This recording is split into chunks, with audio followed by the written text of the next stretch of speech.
I'm a hero, I'm for hire, I'm a seller, I'm a buyer. Conversations with me in the lounge as we scream. You know me, Matt Morgan, subject board, follow him. I'm the comic man.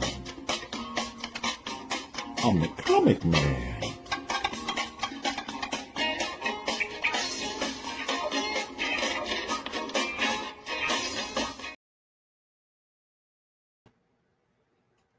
Oh, hello, true believers. Here's another episode of Comic Conversations. This is actually the 1 year anniversary. This is a super giant size, 80-page giant edition of Comic Conversations. Before we get started and bring my guests on, I just want to say Happy Veterans Day to all the veterans, men and women that served this country proudly, including my father and my stepfather. My dad was in the Marine Corps. He was in Vietnam. And my stepfather was in the 101st Airborne. And I had some uncles that served. And I have a lot of friends in the community served. And as you know, a lot of comic creators back in the day, Jack Kirby, a lot of those guys served in the war. And but anyway, happy Veterans Day to all you. You deserve this day. We should just celebrate you every day, in my opinion. But that's why I'm wearing the Captain America shirt. But without any further ado, let me bring on I thought I'd do something special for this episode. And I would bring on my first two guests from episode 1 and episode 2. And they were gracious to come back. They were gracious to come here the first time when I was just some dumbass from Kentucky putting on a live stream and said, hey, when you come on my show. So, but here we go. Here's Mike from Lunch Money Comics. And we got Cliff from Cliff on Comics and the Council of Comics. Hello. Two gentlemen that I had the pleasure of meeting in person at Heroes Con. Good time down there. It's one of the best. I had such a good time with that con. So how are you guys doing tonight? Great. I feel. Do I see you both have Cap shirts on? Am I the only one without a Captain America shirt? Yeah. Hold on. I need to fix this. Go get it. Yeah, we need a match. Let's go. While we're doing that, let's go through the chat here. Cliff is omnipresent. And we got Izzy says, I released Cliff from his cage, but he didn't want to go. You got me talking. There we go. There we go. He's wearing it better than Ron Hoot in the house. James says, happy anniversary. Happy anniversary. Thank you. Only 80 pages. I'm out. Congratulations. All right, JSS. One of the best mods we got. Him and Christina are the best. We have Kenneth Bird is here. We have I got mine at the Big and Tall store through a catalog. I'll have you know, Izzy. All right. Anyway, but I thought we'd do something a little different this time. I thought I'd have you guys on, and I don't know. I kind of started out. It's kind of funny. I wish I hadn't done this, but I'm going to go ahead and get through it. I'm going to play the intro from both the first episodes. I'm going to play Mike's first. I'm going to play Cliff's, and you can be totally embarrassed for me because you should be. And there, oh yeah, Bruce, my friend Kingdom of Nerds is here. Bruce Spur, it's good to see you. And let's just go ahead and do it. We'll get it out of the way so we can laugh at it. We'll play the one with Mike first, and then we'll play Cliff. We'll comment on it, and we'll play the one intro with Cliff. It's pretty embarrassing. All right, but we're going to do it anyway. Oh, hello, welcome back. You caught me off guard again. You think I would be ready since I had planned this live stream a while ago. It's Matt here, Heroes for Hire Comic Club channel. And let's just get right to it. Please like the video. That helps the algorithm. My guest tonight is a very special guest. He actually is a comic book. It turns out it doesn't winner. Help the algorithm too much. He's one of the inspirations for me to get into this YouTubing and actually to get back into comics, if I'm being honest. Without any further ado, let's introduce Mike from Lunch Money Comics. Oh, I think we caught him reading too. Oh, I'm sorry. caught me reading a comic book. How you doing, Matt? I'm doing great. Thanks for coming on. I mean, I've only got 147 subscribers, so it doesn't matter. Hey, everyone starts somewhere. Absolutely, yeah, that's awesome. That's really good. I've only been doing it 2 months, so I mean, it's really good. Honestly, in a couple months. Congrats. Let's say hello to some of these guys in here, sure. And then I'll try to just. We won't do much of the chat tonight, though. Hey, it's my friend Aaron. All right. I've seen enough. That was bad. But you see how like that's fine. But now you have 594 subscribers. Look at that. No, I have more than that. Actually, I have 593. Yep, I said 594.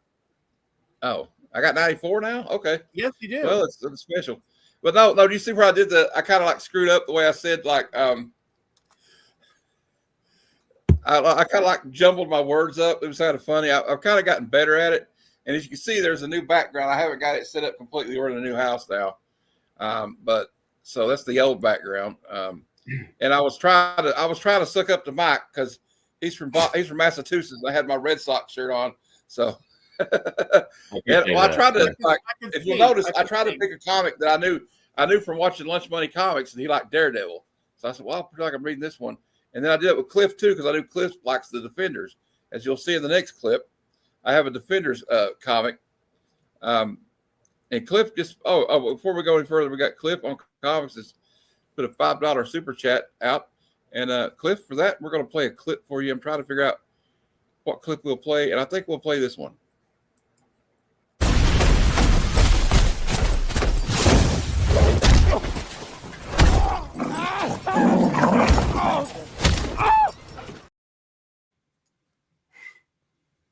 It's par for the course.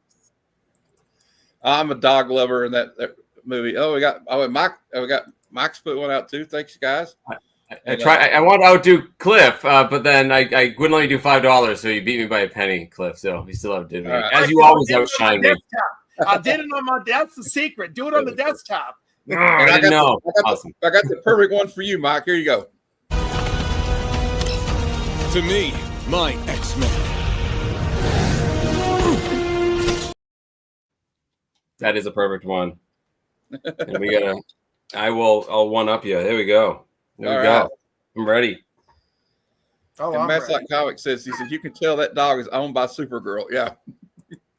Says, where's my dog at? Anyway, I love that movie. That was probably one of the highlights of the year for me, was actually see Crypto show up in a movie. I just thought that was pretty amazing that they kind of, like, you know how, like, a lot of times when they're trying to make a superhero or a comic book into a movie, they kind of try to go the other way, like, oh, we got to make it real edgy. We got to make it real edgy. And I kind of like that they leaned into the comic books a lot. Yeah. I don't know. It was a fun movie. Cliff, it's a great movie. Here's the last. I'm gonna play this one, and I'm not gonna play it all. Like the other one was like 1:49. I couldn't watch anymore. I had to end it at like 1:20. So we'll see how far we get into this clip. This is when Cliff came on.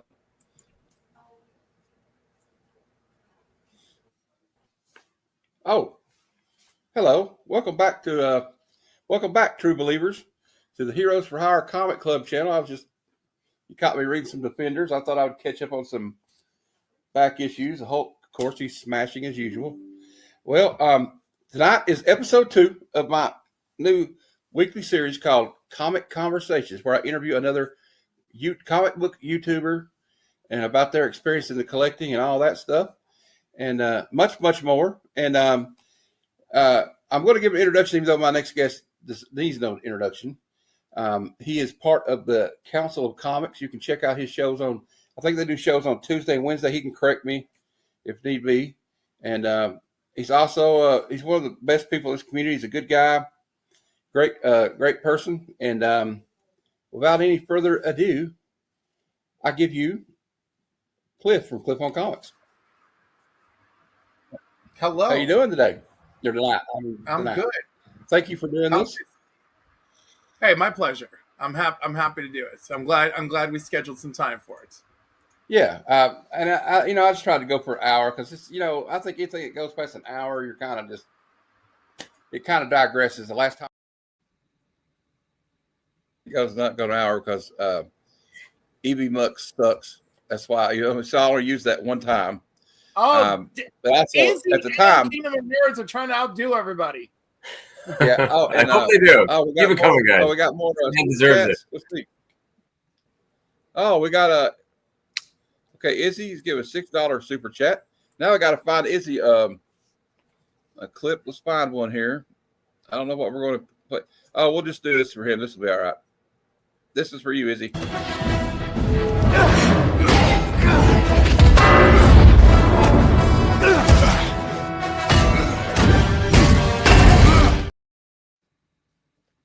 Classic. And then we got and then Bruce is okay. I've already messed up. You think I've been doing this for a year? You think I would have figured this out by now? All right, and we got 20. Bruce's Keto Nurses gifted 20 memberships. So you guys are now part of the Heroes for Hire Comic Club official, I guess. And since he did that, we'll play this. This one's for you. I'm known to be quite vexing. I'm just forewarning you. Ladies, shut up! I think I only saw the movie once. And I am also.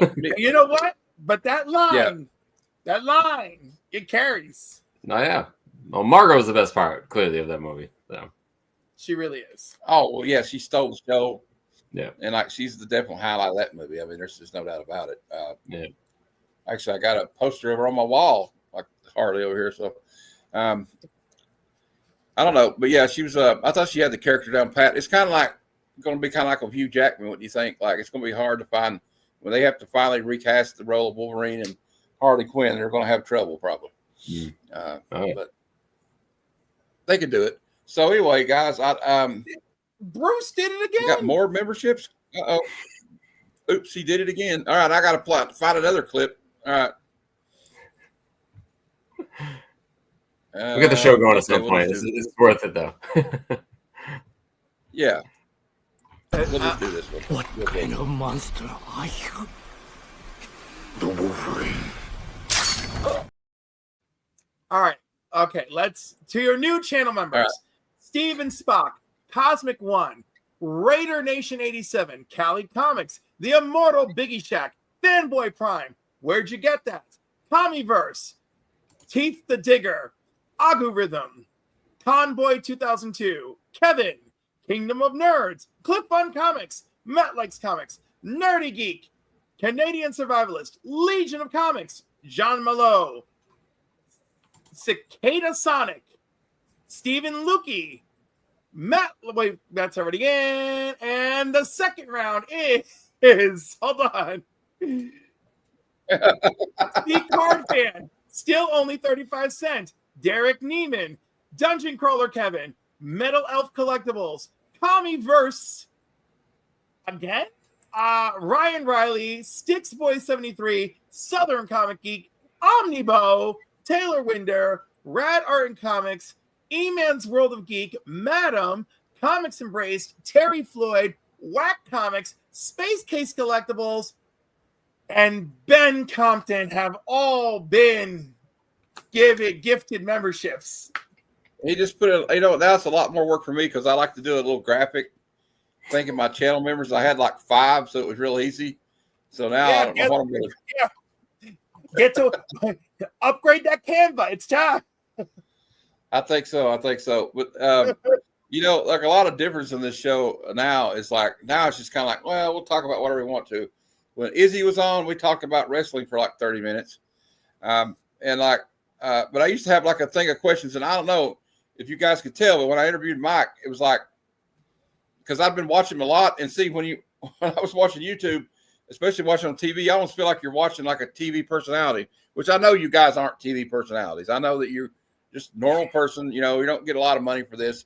People also people think that people make a lot of money doing YouTube, but it's not really true unless you're Mr. Beast or somebody like that, obviously.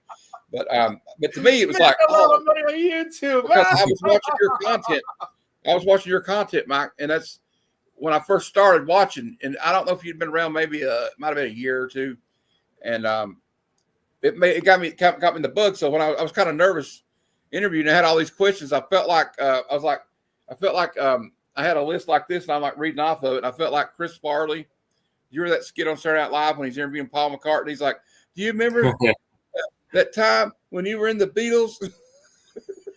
Classic. Yeah.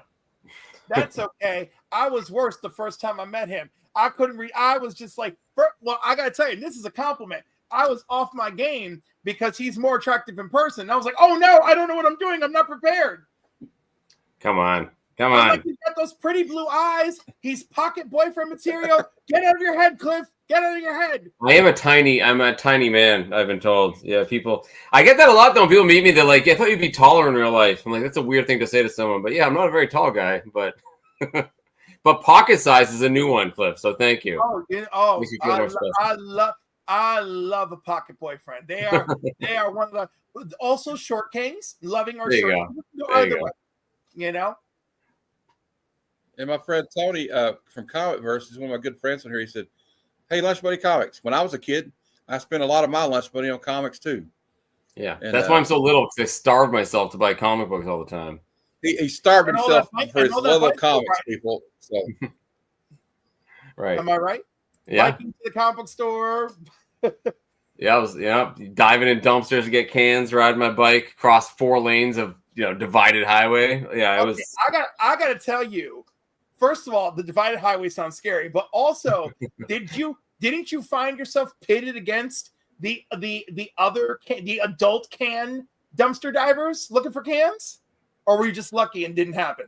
No, always. Yeah, I mean, I used to get a couple times. I got in trouble, not trouble, but because like they would have baseball games at the park near my house, so like the people who ran the concession stand would collect the cans at the end. So I would just kind of like try to steal them. They'd be like, "You can't do that. They belong to us," which is BS. If you buy the can, it's thrown away. It's yours. So, yeah, if they didn't claim by the end of the game, I grabbed them right afterwards. So, yeah. I mean, I think that's a great way to go about it.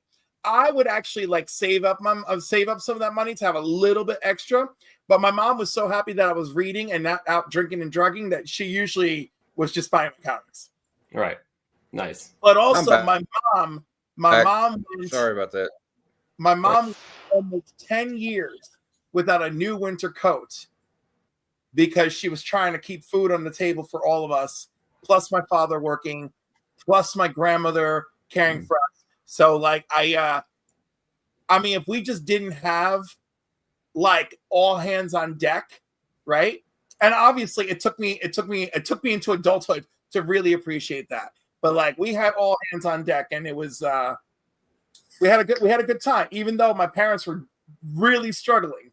It builds character, though, and that you take that stuff with you well into adulthood. It defines you. That's absolutely sure, And I try to instill that in my kids without them, just spoiling them. You want to give your kids the life you didn't have, but at the same time, like maybe you need a dose of diving into dumpster for cans, man. So there's a balancing act there. I mean, listen, if you want to give them a taste of reality, just make them go and recycle cans with you at the freaking supermarket. We talk about. I threaten them bringing them to like a soup kitchen all the time. Like you guys want? You can put them to work. I will. Put them to work. There's stuff for the little ones to do. They can go and serve drinks to the tables. You know. Yeah. But I will say this, because of my, God bless you, because of my parents, and I am giant size man thing. Oh my, but because of my parents and everything, and it's really weird because it was just after my father died that I got this thing in my head that I wanted to do a toy drive every year for the Marines. And it didn't come to fruition until around 2010. But it was like I just thought about like how much my parents struggled, and I think about all these families who are just so grateful to have anything to put under the tree or put out for the holidays. Because of course the target is the Christmas audience, but they're out there helping families for the whole holiday season, right? And so yeah, this is gonna be year 16 that we're doing it. But yeah, I just think about that stuff. I just think about my family, all the sacrifices and everything, and we always had a great Christmas. Everything was nice. And I remember one time where I was being the youngest, I got to the point where it was just my mom, dad, and me going to Canada. Everybody else had their own life, right, and doing their own thing. And we actually stopped for lunch, like at a restaurant, right? And or like a Friendly's or something, right? And I was like, man, I'm so used to us pulling over at a rest stop and eating sandwiches. He goes like, no, we used to do that all the time. He goes, we were struggling. He goes, and I never felt poor. And I was like, oh, that's so nice, Dad. Like that was good. Well, a lot of times when you have like family like that, I remember growing up before my mom and dad got divorced. We lived in like a single wide trailer. So, but like you were like, but it's like the family was there to help everybody. Like my mom's family, my dad's family. Like if you didn't have something, they would help you out, And then I want to talk about what Izzy said too about his dad giving him $5 a week. I got like a couple of dollars a week like that, and I had to be. I don't know about you guys, but did you have to be economical with like, okay, I can't get every comic I want, so I got to focus on like I would try to get like a team book, like Uncanny X-Men, Avengers, and G.I. Joe, which I that's the three I always went to or Justice League too, because all those characters in the same book. So I don't know. That's what I had to do. Or like you had to sacrifice sometimes to get the one book. So, yeah. Go ahead. I'm sorry. No, I was saying my struggle was, I'd go for the X-Men books that I loved and Spider-Man. Those are the big two I always collected. But then, at that time, you see that shiny foil chrome cover, the new book of the week. Yeah. That there were more money. Oh, that was tempting. So like, that's the stuff that I would have to compromise on. All right, I get this week. But yeah, there were times where like I didn't intentionally skip like an X-Men book and it killed me. But yeah, definitely. Well, they were 75 cents when I was a kid too, Izzy. But like, I remember, I don't know about you guys, I remember being so mad when they raised it to $1. I was like, dang you. I was mad when it got It's like one less comic I can get. The first time I was truly angry was when they were $2.25. I was like, what is going on? And now I'm just angry about it all the time, you know? And my mom's restriction for me when I first started collecting was it could only be Superman related, right? That was it. So like if it did not feature Superman on the cover in some way, shape, or form, or Superboy or Supergirl, if it wasn't Superman family related, I couldn't get away with it, And then like, why? Because that was safest, she thought? Is that no, why? because she needed to contain me a little bit, right? And I had this friend, Eric, when what happened was he's like, I'm gonna buy Marvel, you buy DC, and then we'll swap comics and read each other's comics. And we did that for a while, And then of course things changed. My sister moved out of the house, my grandmother passed away, my father got a new job, my mom started to find success in her own business. And then it's like, wow, like I'm buying more comics now. My mom's like, yeah, stay off the streets. And I always love that. And I always appreciate that. And I actually had another friend, and I have a couple of other friends who are like, yo, we were broke AF, but my mom made sure I had comics to read because she was so happy that I was reading, right. And or Sam from the Council of Comics, his mom was a teacher and she was trying to get him to read. And when she realized he liked comic books, that was it. She just stuck with that, and she would just slip him a little something to go get his comics. And shout out to all the moms out there who scrimped and like did the little extra so we could read the comics. Well, that also memory. I think I probably told you guys this before, but like my dad was like I said earlier, he was a veteran, but when he got out of the Marine Corps, he joined the National Guard and he retired after 20 years. But every summer they go on, a trip like where they go on training or whatever they call it, or maneuvers. And he would go and every base has like a PX, right? So he would bring back a bunch of comics like every year. So I had like Little Devil, Sergeant Rock, G.I. Joe, Star Wars, Star Trek. But like I think it was also the same thing though, Cliff. Like, well, he likes reading comics, so let's just encourage him to read with whatever way he's going to read. Wow. Tony says, I must have been lucky. I got $20 a week for my allowance, but I was cleaning the house, washing the dishes, taking out the trash. See, I don't think my parents had $20 when I was a kid. That's I don't why I know. didn't You get guys have them. comic Yeah. Yeah. My You guys dad have told me. comic shops, or was that your main place to go? Or Yeah, we had a place Go called ahead. Federation I'm Comics sorry. where I went to. That's right. I'm on a delay. Go ahead. Yeah. Oh, Well, finish your story. I didn't mean I'm on a delay. It looks like. No, I was saying my dad, a lesson he always taught me. I remember I did pretty good in school. I was one of those kids. I didn't just study. I just, I could usually fake my way through things. But I got good grades. But I had a lot of friends who weren't that good at school. And when they got good grades, their parents would give them money. Like they give them like $5 for like a B or $10 for an A. and I had my report card one time. I told my dad, I'm like, hey, you should give me some money for my good grades. And my dad looked right at me and goes, I don't believe you should get rewarded for doing what you're supposed to do. That Point was taken. the line. That is the line. It is, and but I tell my kids that all the time. It's like there was no allowance. Like you take the trash out or you do the dishes because you live here for free. You're supposed to do it. So I never got allowance ever. But it's a good lesson, right? Yeah, no, it's no, and oh my God, like, and it was, by the way, it was trickle down. It was trickle down crap show economics, right? Because if my mom was strapped, she would go to my grandmother, right? And she would like, Mommy, if you could spare $50 to help me through this week. And she's like, but why don't you take it from the $50 you borrowed from me 2 weeks ago? Right. Yeah. And then 40 minutes later, thank you, Mommy, for the $50. Like, No, but if you got cash out of my grandmother, you had to negotiate. You had to listen to lectures. There may have been prayer involved. Nice. You know, it was actually, I never asked her.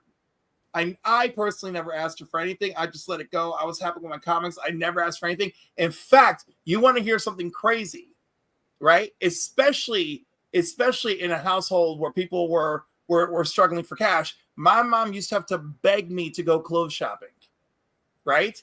And the thing is, she loved that I didn't complain because, you know, she's like, great, I'm saving money. But then she's like, oh my God. She's like, your clothes are falling off you. You grew 2 feet. We have to get out there. I remember asking my dad for like $50 one time. He said, well, you can always go donate some plasma. Yeah, there you go. Yep. You know what? I gotta say that's one advantage women have over us. Eggs pay good money. Eggs pay good money. Oh, Because they only have so many. That's why. yeah. That's We have a lot okay. more. It's good money. It's good money. It also And reminds me of the you line can freeze from a few for yourself. yeah, that's what my dad sometimes reminds me when he says something like that, like of Ted Knight in Caddyshack. You remember when the guy's like, when Billy Noonan's like, well, I wanted to go to college, but my family's not going to be able to afford it. He says, well, the world needs ditch diggers too, son. Yep. There you go. But like, I don't know. It's like now I have some disposable income, and I'm sure my dad would be like, if he knew what I spent my money on sometimes. Like, I don't know. I have this meme where it's like the mailman coming to your door, and there's people behind the door with a knife, and it says, the guy walking towards it says, my paycheck, and it has the person behind the door with a knife saying, comic books I want. And it's got another person with a knife behind the door saying, more comic books I want. So we got Flat Earth Santa's here. I think we all know him. He was at Heroes Con with us too. I don't know, guys. Are trying to think of what else we talk about, but we got what's Flat Earth say? He says, Mike, please make Josh go to cons. We won't hurt him much. All right. Which Josh? I know too many Joshes is the problem. I think he's talking about Magic Geeks. Well, The Magic Geeks, Josh? Yeah. Is that the point? Yeah. He's friends with them through Whatnot and everything. But I don't know. But I'll tell you, I don't know. Sometimes some things change, but now I find myself a little lost for words again, Cliff. So I don't know what. It's because What's he's going so on? handsome. He's distracting with the handsomeness, you know? No, I'm just sometimes I run out of like. He's got the pretty blue eyes. His hair is properly coiffed, you know? He's I just cut it actually. A skill I learned during COVID is how to cut my own hair. You know how much money I've saved? Yeah. Half my collection, I think, that's is your whole shtick. That's your half whole of my. That's it. That's what I should call it. I should call it like cheap haircut money for my comics. I've saved so much money in the last 5 years not getting my hair cut professionally. Yeah, I can't. I got my hair cut for you tonight because like I can't do this. Like I got like the double mirror thing, and like if I do like a 4 and just go straight across, up and down, all over, I'll be like okay. But I can't live my life like that. I need to live my life for all these heterosexual men that I have crushes on for no good reason because God thinks it's funny. And But no, sir. And then, of course, all these men who love comic books, so it just makes it worse for me. Well, I learned how to cut my hair, but only one cut. Yeah, All the way off. Yeah, Oh, that's the that's easiest so one. Matt. Matt, It's you look easy. good with a little hair. You do. Yeah. Good for you. I try to trim the beard. I know I'm making it now on YouTube because I had one of my first trolls, was criticizing my beard. Oh 'cause I yeah, had alopecia the right more here. He's like, subscribers you get "Your more of beard- them he said, too. "Your They're beard," free. Yeah. Yeah, he said, "Your beard's so terrible that part of it ran away." He said, I'm like, well, I said, I laughed at him. I said, well, I got alopecia, but it was a funny joke. All right. Tony wants to say, what was the first comic that you bought? Do you still have it? Who are you asking, me or I guess Mike? He's asking us. I'll start. So that's tough. I was handed a box of comics when I was like 8. It was a big box, and I have quite a few of those still. Mostly DC. But the first books I ever bought, I bought 3 books, and I bought them in New Hampshire. And they were and they weren't really superhero related at all. One was a Real Ghostbusters comic. You guys remember the Real Ghostbusters? Yeah. Yes. An Ewoks comic, and a Transformers comic. So they were all sort of like the Saturday morning cartoon comics is what I got. Those are the first ones I remember buying with like my own money, but I had comics before that. They just weren't ones I bought. And I got them at like a convenience store, like a gas station. So it wasn't even like a comic shop. But yeah. And I still have them. I do still have all of them. They're horrible shape. They're just in tatters, but I have them. Well, My this is not very- the actual comic, but this is I guess my replacement I got. One of the first ones I bought was this one. If I can find it, look, we're not able to find it. And I guess, and you wonder why I'm obsessed with Todd McFarlane, because it's one of the first ones I bought with my own money. Yeah. But yeah, I always like the whole run, the assassination plot. I remember the first time. Here's a good question too. Do you ever remember the first time? Because that's the assassination plot was the first time I bought a comic and I missed a couple of issues, and I talked my mom into like ordering me the back issues from Mile High Comics. Does anybody remember the first time they actually were like, I gotta complete this run. I want to know what else happened. Because I mean, used to, like when I was a kid, I just buy something. You just buy what you could when you could. It wasn't like, when you're 10 years old, you're not going, I got to work on my G.I. Joe run, Yeah. So I don't know. Does anybody remember that? Oh, that's a weird, I guess, question. So I never had the let me go back, fill in things, right? I had, I just wanted to pick up where I started. So my first comics, and they were not in order, is Action Comics 566, where Superman battles Captain Strong, and Superman 392, which was the end of a story with Superman and Vartox. And I drove my mom crazy going store to store, going mostly pharmacy to pharmacy to find Superman 391 and 390. And 390, 91, 92, because I couldn't read yet at that capacity, I forced my mom to read them to me before bedtime. Those were my storybooks back then. And then I'm trying to think of what age. So that's 1983. So at 1983, I'm 5, right? So I'm like 5 years old, and I'm like, what's this word? What's that word? She's reading everything to me. So my mom learned then. Back in 83 and 84, my mom was like, all right, so that's Lana Lang. And she likes Superman when he was Superboy. And somehow she's dating Clark Kent. And Lois is dating Superman. Superman's a bit of a troublemaker. Oh, my God. Yeah, he is. So, but yeah, those are my first If you look at some of the old comics. Silver Age, like, yeah. Sorry, Cliff. I'm on a delay. I don't know what's wrong with my internet tonight. It was working perfectly earlier, so sorry. I'm not interrupting you. It's just we work with what we got. I have to So get my new anyhow- computer straightened out. Please, I beg you. But no, So, like oh, go ahead. Jeez. But anyhow, the first book where I was like, oh, I need to start collecting was Man of Steel. And when Man of Steel ended, it's like, see Superman in Action Comics, Adventures of Superman and Superman. And I was like, I gotta buy these books. And my mom was like, okay, because it's 3 books a month, right? And then I was like, oh, but Superman, the Legion of Superheroes. And she's like, yeah. And then, you know, she was just like, we had a good run of me just buying Superman comics, and then a couple of siblings move out of the house, and I moved up the food chain, and yay.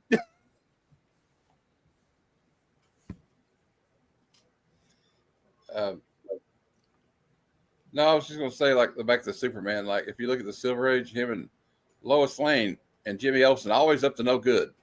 Like, something bad's always going on. Like, behind the scenes. That's why I have the out of context panels I do. You know, there's always like it's always a gold mine. It's always Lois Lane, Superman comics, and Archie comics, because the one thing you can count on for Archie comics was double entendre. You know. I know, really, for real. There's a lot. Anyway. So you got any, I don't know, any advice for me moving forward, you know? Because I'm like, I don't know. That's like a weird question to ask, but like, I feel like I've improved a lot. But then, like, I do this show right now, and I feel like I'm like a stuttering little idiot that doesn't know what he's getting ready to say. But anyway, I don't know. What do you think versus me now versus me when I had 154 subs? What do you think? I think you're more comfortable. Same person? Okay. Similar person. You Oh, know, it's completely gone to your head, Matt. Completely. You can tell. I mean, completely different person. No, you're more confident. And that's the important part. Yeah, you get more comfortable with this stuff.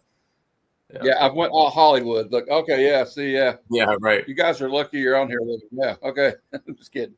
No, I always just say Taylor Windows says, I like you better that's before what I you like went about over you the and Cliff. words. Yeah. I was totally like shocked by that. I didn't think I had a chance, to be honest with you. But man, I had it on the tip of my tongue. I was going to say something, and I forgot what it was. Anyway, yeah, I'm kind of having one of those nights. I didn't get a lot of sleep, so I'm kind of like stuttering all over myself right now. So I don't know the thing. No, I know what I was going to say. What I like about your two guys' channels, and it's something I honestly, no, I'm not trying to flatter you or anything, but I tried to emulate, was your genuine love of comics and not getting into a lot of stuff that has nothing to do with it. I mean, I do a lot of movie stuff now, but like basically my show is just an excuse. My shows are an excuse to either talk about movies or comic books or toys or something, or movies, you know. That's, I don't know.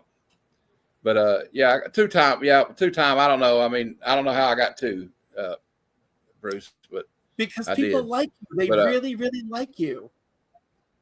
Yeah, I feel like Sally Field after she won the Academy Award for Norma Ray, I guess. I also thought about maybe when they I was going to have like a Native American accept the award for me, like Marlon Brando at the 72 Oscars, but I thought that would be kind of pretentious. So. No. Anyway. We're at the Comic Book Community Awards. We're avoiding all sorts of scandalous representation. But if you get that reference, you're really old. I know I am. I'm up there. But like that's other. I don't know, man. I just do you kind of feel like when you got? Okay, here's a good question for both of you. I don't know, Cliff, if you had a situation where you got in and out of comics. I know Mike did. I did. Oh, I did. It's called the New 52.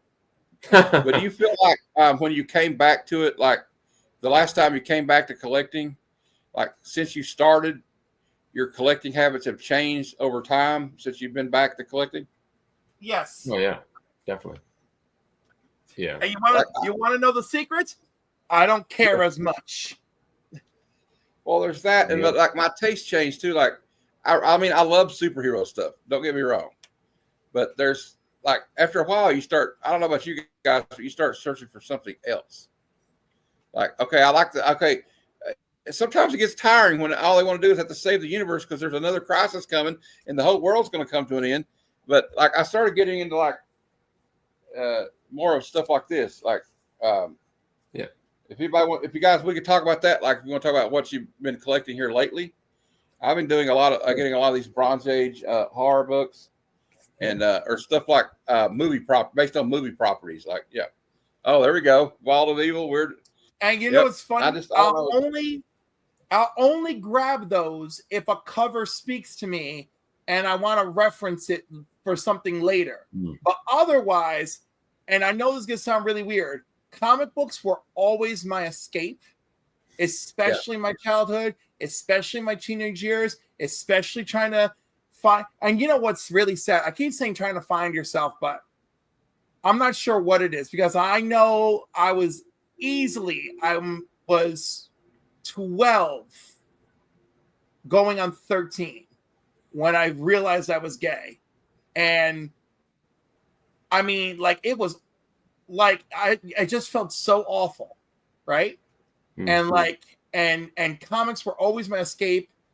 And I've said this before, I got so drawn to Superman having to have a secret identity because you're trying to protect your family. And worse yet, because I was tall and weird and not into sports and reading comics and all these, and people constantly labeling me, right? Even though I was like, no, I'm just, whatever, right? Like, I was always like dismissing it or whatever, because like I just did not need to come home to that. And like, it certainly was not a time or a place. And as it is, I still had the nerve to do theater. I still did drama club like a fool, Damn it, I should have found the other nerds and just played D&D. So, well, Cliff, you're talking about an escape. When I was a kid, like, I was a comic collector and a heavy metal punk rock kid. So kind of a double whammy of getting bullied and picked on. It's more cooler now, but like back then when you were wearing all the band shirts, I'll be honest with you, you kind of felt like, I don't know, this is kind of a dated reference because I am getting old. The movie Trick or Treat, the 80s one, the kid's a metal kid. He's picked on by all the jocks and stuff, like, right? So like my escape was going home and picking up a G.I. Joe comic or Amazing Spider-Man or the Uncanny X-Men. And you see like Uncanny X-Men especially. Yeah, I could totally relate to like Kitty Pryde and like her perspective being of the X-Men, and she feels like an outcast in her own family. All the X-Men felt like outcasts in their family. They had to go and form their own family at the mansion with Dr. Xavier. And like, I really think that's one thing that gave me, and I think it probably gave a lot of kids and people, like, because you'll hear people say, this is for kids. Why are you still into comics? And it's because of stuff like that. Because like someone would speak to you like one of the things that stands out in particular to me in X-Men was in X-Men, I think it was like 171 through 172, 173, 174. But like, it's the one where Rogue joins the X-Men and they didn't like her because she tried to kill all of them before when she was in the Brotherhood of Evil Mutants. Then you fast forward, Logan's getting married and the Silver Samurai comes and just screws all his wedding plans up. His friends are kidnapped and he's like, the only person I have to trust is Rogue. But you see these people build this relationship where it started there. She saves his life. Yep. And then later on, they become two of the best, like two of my favorite together. I love it when they were together, good friends, I don't know. And one of the best parts of her saving him is she takes a beating, right? Yeah. And he is so grateful to her, and he gives her the little kiss so she can absorb his healing factor, And I just love that scene. And it's quiet. It's got the black background. It's just Logan and her. And like, it's just so good. And I love that friendship that they built. And that's one thing I do like in Gail Simone's current run. She builds on the Rogue, Gambit, Wolverine friendship, And Claremont started that too, because those early issues of X-Men that he was still writing, just the X-Men, right? And again, he had them hanging out and doing their thing together. So I like the building of those relationships. And I told that story to Chris Claremont. I tried to give him like a more, abbreviated story when I met him at Heroes Con. But the one thing about him though that I don't know why I just thought of this. I think it's because of the story. That's why I want to mention it. You could tell he's probably heard this story like a million times from somebody, but he still took the time to listen to me and act like he was paying attention to what I was saying. So I will give him that for that. So, and he took a picture with me. So it was just like, you talk about being nervous meeting that guy. Like when I met him, I was just like, oh my God, this, because he was just I don't know. Like I didn't say what I wanted to say, which was, you probably made it more tolerable to be a kid growing up. I didn't want to freak him out, but, but I don't know. It was just, that's okay because Lady Fantastic rolled up on him like, I'm a woman in science today because of you. Oh yeah, Look at my gorgeous friend Emma Frost.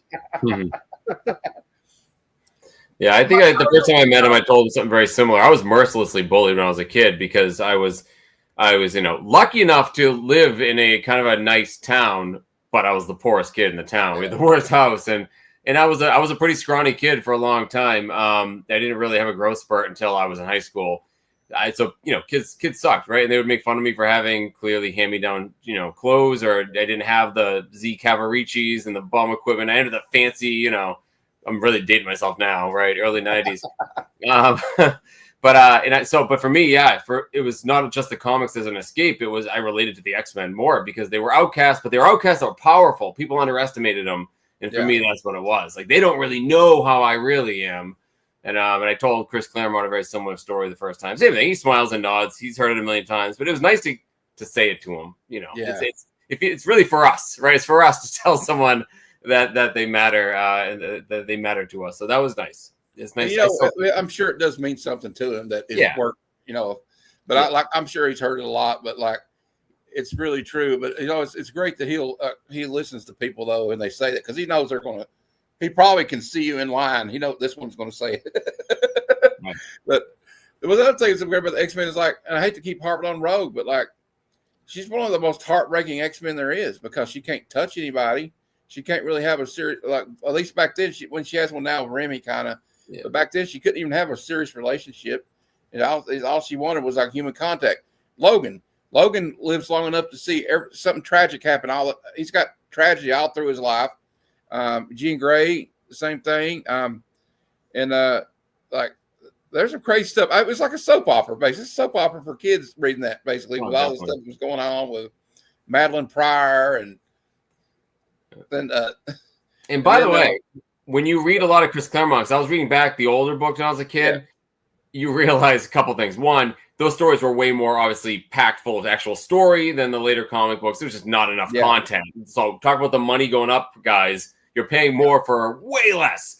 But for me, especially when you start reading other comics after Chris Claremont, you're like, this is for like little kids. Like, I don't really understand it. Chris Claremont, it was really like a soap opera. People say it all the time, and they say it like it's supposed to be an insult. I don't think it should be at all. I mean, it was actually a story. It's like reading an actual book. Like, there was actually, the characters they were real people. And I read other books that pick them up later in the 90s, and I was like, nah, this is garbage. This is just, there's nothing there. And some of the stuff we were reading at a young age, like, he got kind of complex. There was some like really like dark stuff that happened to some of these X-Men. Well, New Mutants number 45, right? Larry Bodine's death, and Cannonball and some of the others go undercover, and they go to a high school dance undercover to figure out what happened, and they realize that Larry deleted himself because of the fear of rejection, how people reacted. And Cannonball says, when my powers first showed up, my folks didn't know what to do. They said we'd pray that the Lord would take it away, but he didn't, because this is who I am.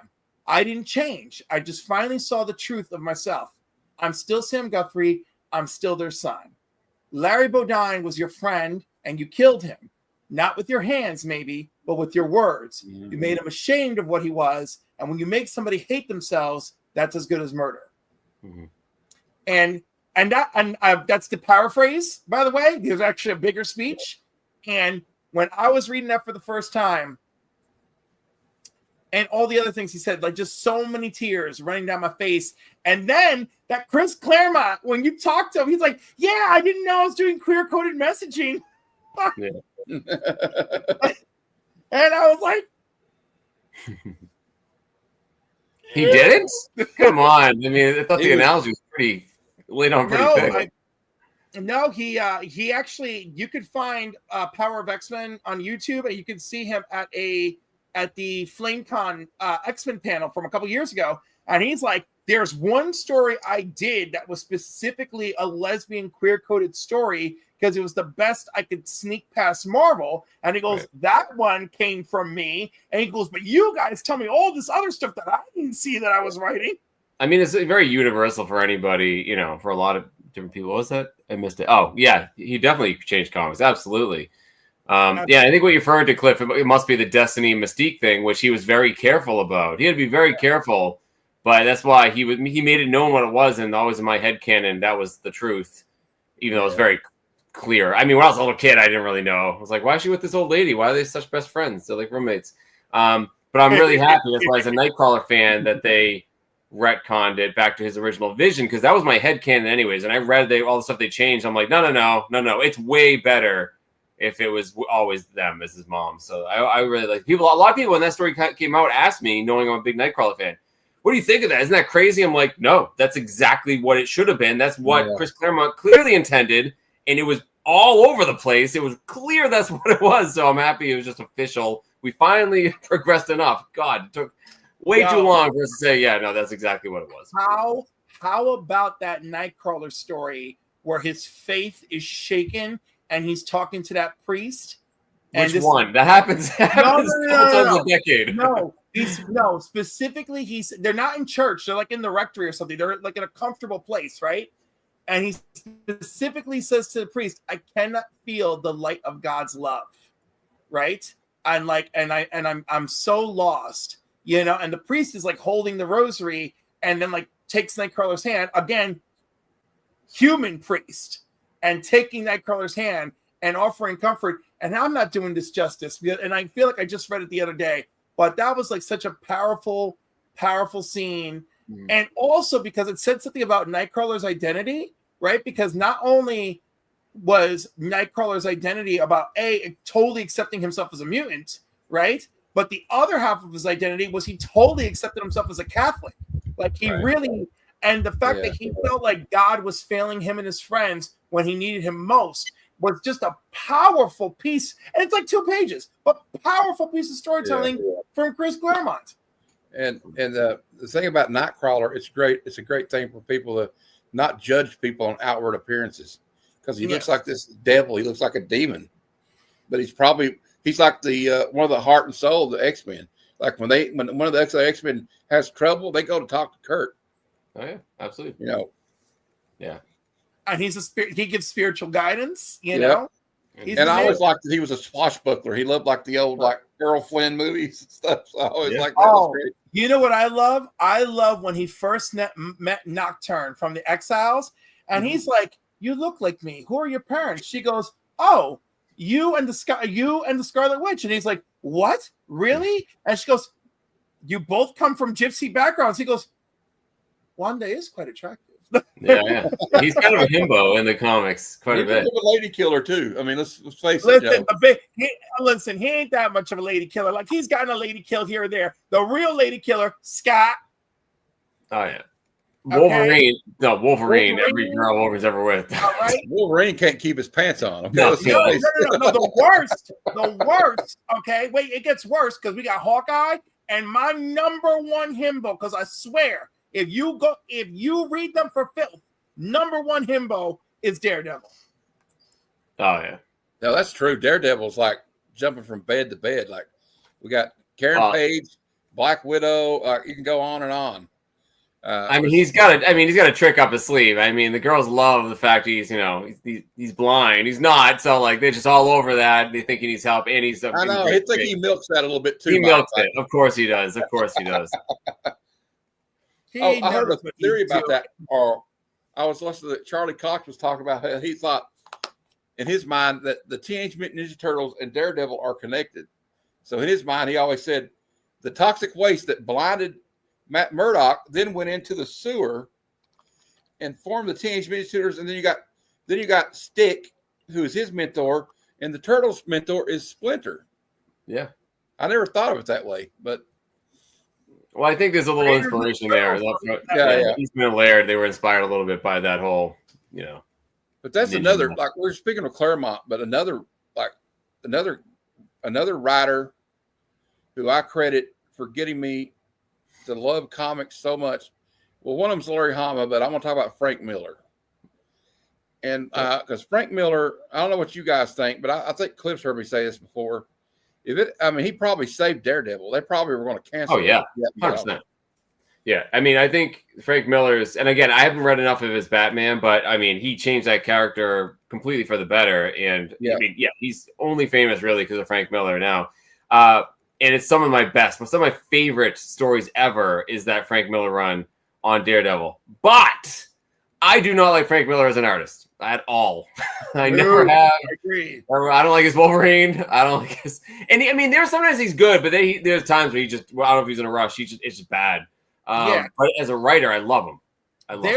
There's a Frank Miller art book. I have to get my hands in it, Mike, because it's the most gorgeous work he's ever done. Right?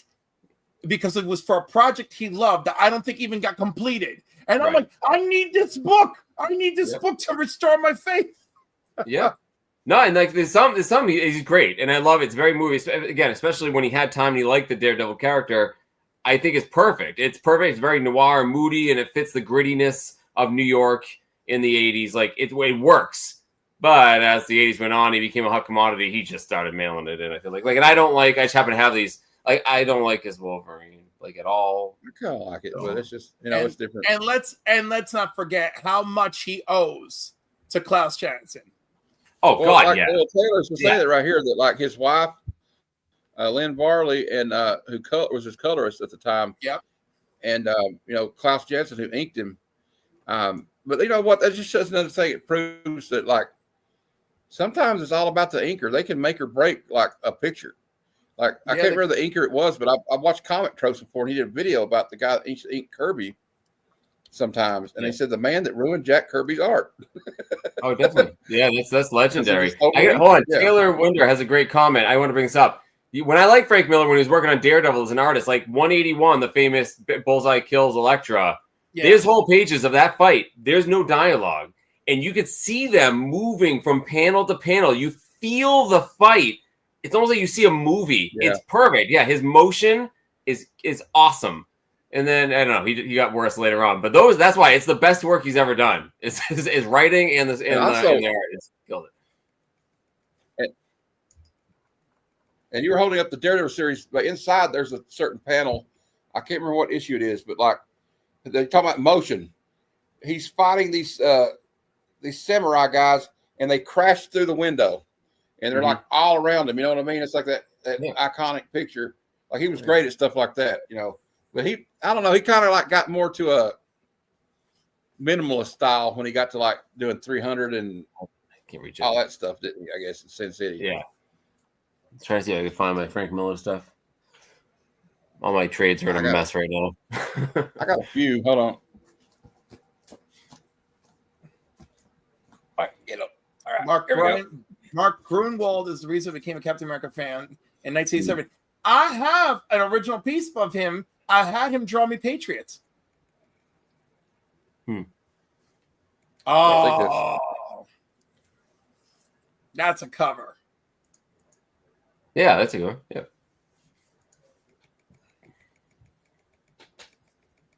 I don't know. This is an early Elektra appearance, I think. Yeah. And I like this one. I like the way he did the shading and stuff on that one. But one of my favorite in the run. That one's legendary, and the one with him and the gun. That one, yeah, those two. Yes. Yeah. Nice. And that's there too. I don't know if he did that one. Wait till you get to the yellow cover where I thought it's coming up soon. That's all I got. That's all I got with the Frank Okay. one. I don't think these are Frank Miller. This one's Mike Zeck. So Yeah. I'm a big Mike Zeck fan too. I don't know. That's a good question too to ask you guys. When you're growing up, did you really know the artists and writers that well? I didn't. It's like I didn't realize till later on that Mike Zeck was doing all these iconic covers for Captain America and G.I. Joe, Real American Hero. I knew Jim Lee and I knew McFarlane because that was when artists became famous. Like that was when they became household names and they were used to sell the books. So that was the first time I was aware of it. Yeah. Missing Mars. what I is gotta dig up my JR? old, I gotta dig up my old art portfolio, but I know it's hiding out there somewhere.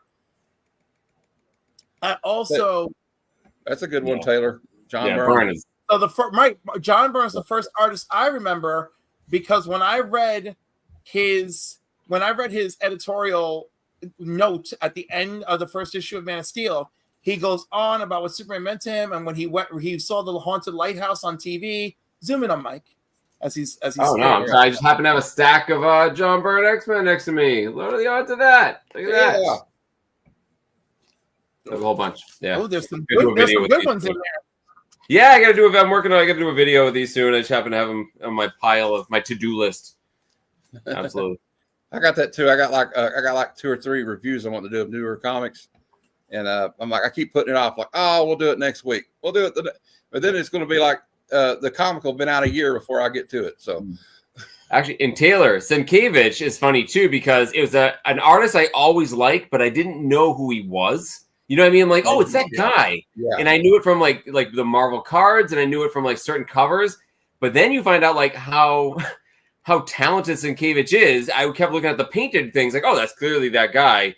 But he's a master of so many different artistic styles. Only later in life did I go, holy crap, that's the same guy. Did all of that? He's unbelievable. The different mediums he can do. So I became more impressed with Sienkiewicz the more I collected comics. And you realize how much the guy's actually done. It's very impressive. Some of those like Dazzler covers he did, and the New Mutants covers are just like phenomenal. Yep. And then the Elektra Assassin, that series, some of that stuff's just wild to me. I just loved it. But was it okay? We got Tony was talking about the. He said his favorite Daredevil story was when they introduced Typhoid Mary. That's a good one. Yeah, Typhoid Mary. Cool. Taylor saying Simonson saved Thor. I kind of agree with that. Oh, definitely. One of my favorite covers of the 80s is the first appearance of Bay Ray Bill, where they got the trade dress and it's distressed, and he's got the hammer. I love that. And but yeah, Sienkiewicz is like probably the most mispronounced name. That's what I call him, Sienkiewicz. I say Sienkiewicz. People correct me a lot of times with names in my videos, and I'm like, listen. I'm going to say whatever I want until they correct me.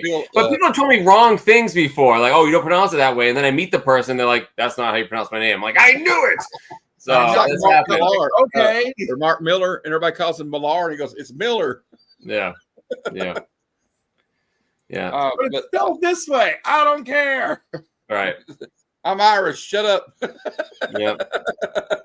But I don't know. Some of those, like, I don't know. Do you guys feel like the stories are not as great these days? Or I know a lot of people complain about that. Or I think they're fine. I think there's still some great writers out there. They're fine. So as someone said the comment earlier, I'm trying to find it now that they're reading more independent stuff. And you asked the question earlier, Matt, how has your sensibilities changed? Yeah, I can't really speak from a comic collecting standpoint, but a comic reading standpoint. Every once in a while, every couple of years, I'll start up the X-Men titles again, and I'll start getting a pull list, and I'm reading them all, and then I always I don't want to say I get bored with them. I'm underwhelmed, like I just don't care, or it's too familiar. Yeah. It needs to be something different for me to get drawn into it, which is why I like the Hickman run on the X-Men, because it was different. I was like, I'm happy to read something completely different, but that's why I have no previous expectations with independent stuff. So that's pretty much all I read anymore. Inevitably, I go back to like self-published, indie published stuff, standalone mini-series. It's easier to read too for me. I can just pick it up, read it over a day or two, put it down. I don't have to worry about keeping up with the storyline, spending the money. I just moved a lot more towards that. So I don't know if it's disappointment with the new titles. Yeah, I guess it is a little bit. I mean, I'm always impressed. I'm always like, oh, this is great art. Like, cool. Like, I'm always impressed by, like the quality of comic books these days, but the stories, I always find myself, I just don't care, I guess. It's just, it doesn't catch my attention.